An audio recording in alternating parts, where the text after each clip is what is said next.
It was once called the Great War, a conflict so vast and so devastating that many believed it must surely be the war to end all wars.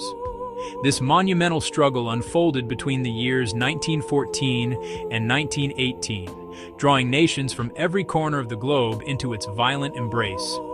Its sheer scale was unprecedented, mobilizing more than 70 million military personnel, fundamentally altering political, social, and cultural landscapes.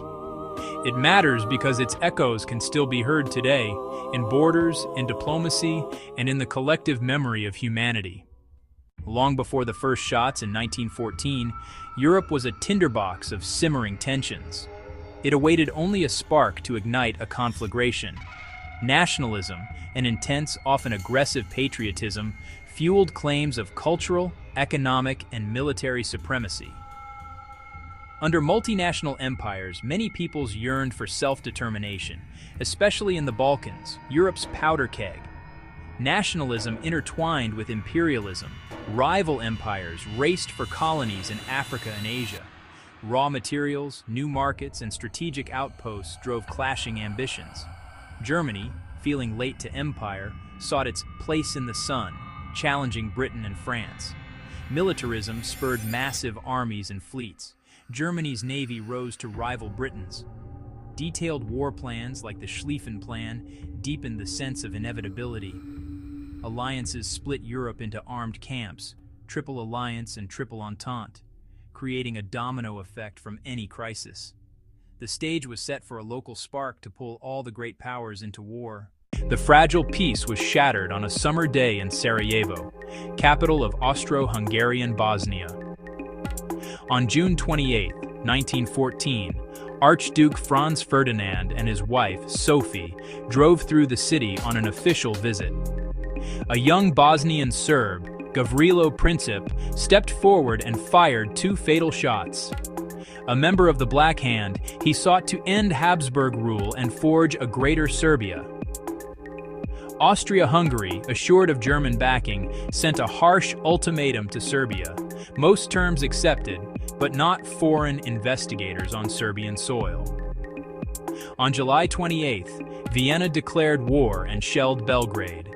The alliance machinery lurched into motion. Russia mobilized. Germany declared war on Russia and France, invaded Belgium. Britain declared war. The Great War had begun. In August, patriotic fervor swept Europe. Many expected a short, glorious war, over by Christmas. Posters cast the enemy as monstrous and called citizens to the colors. Germany's Schlieffen Plan drove the opening. Strike through neutral Belgium, encircle Paris, crush France, then turn east. The initial advance was startlingly effective, pushing back Belgians and the British Expeditionary Force. As supply lines stretched and troops tired, the tide slowed at the gates of Paris. In early September, Franco-British forces counterattacked at the Marne, halting the German drive and shattering the plan. Both sides tried to outflank northward. The result was not a breakthrough, but a continuous fortified front from Switzerland to the North Sea. The dream of a short war died in the autumn mud of 1914, replaced by trench warfare. A grim stalemate would define the Western Front. The Western Front became a lattice of static trenches by late 1914. From the air, a fixed maze of earthworks marked the land. Front line, support, and reserve trenches, linked by communication trenches. Dense wire and concrete machine gun posts made defense supreme. Dugouts offered scant refuge from incessant shell fire. Filth, damp, and mud were constant companions. Millions of rats, lice spread trench fever. Trench foot led to gangrene, and often amputation. The psychological toll was immense. Constant bombardment, the ever-present fear of attack, the defining tactic, the infantry assault over the top. Across a crater-filled waste, advances met storms of fire, from machine guns and rifles, and from artillery. Barbed wire and the machine gun made breakthroughs rare, staggering losses for yards of ground. While trenches dominate memory, the war was truly global. On the Eastern Front, vast distances meant movement, not continuous trenches. Poor leadership, shortages, and weak industry led to catastrophe and revolution. The 1915 Dardanelles campaign bogged down, costing heavily, especially for Anzac. British and Arab forces seized key Ottoman territories, including Palestine and Mesopotamia. Machine guns perfected the defense. Artillery caused most casualties. Chlorine, phosgene, mustard gas, grim innovations that forced gas masks on every front. Early tanks were slow and unreliable, yet hinted at mechanized breakthroughs. Aircraft moved from scouts to fighters. Aces dueled in the sky. German submarines waged unrestricted war on shipping to starve Britain.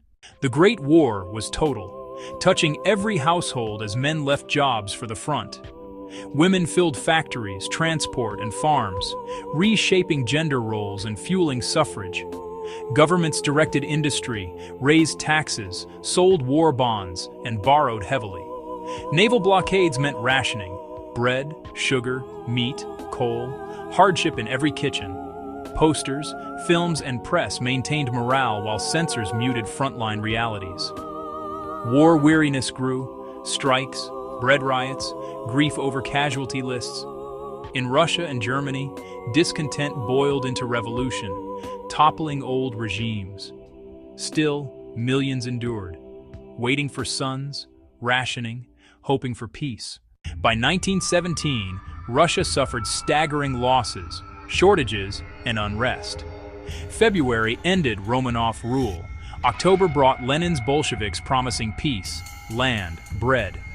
Russia left the war, freeing German divisions for the West. Unrestricted submarine warfare and the Lusitania soured U.S. opinion. A secret German offer to Mexico for lost territories sparked nationwide anger. Congress declared war on Germany. The U.S. Army needed months to train and ship, but its industry and manpower transformed Allied prospects. For Germany, it became a race: win in the West before American strength arrived in force. The promise of millions of fresh soldiers tipped the long-term balance. With Russia out, Berlin launched the 1918 Spring Offensive, Ludendorff's gamble. Fast infiltration units ripped openings and surged forward. Gains brought Paris under long-range fire, but at terrible cost. Elite units bled, supplies lagged, morale frayed, seeing Allied abundance. In July, the Allies struck back at the Second Marne, marking the beginning of the end. The 100 Days drove a relentless advance, smashing German defenses. Germany's allies fell one by one. Strikes and mutinies surged. The Kaiser abdicated. A new government sought peace. On the 11th hour of the 11th day of the 11th month, the guns fell silent. Relief swept the Allies, but peace proved elusive. In 1919, the victors convened in Paris. Versailles imposed war guilt, reparations, disarmament, and territorial losses on Germany. About 10 million soldiers died, 20 million wounded, millions of civilians perished.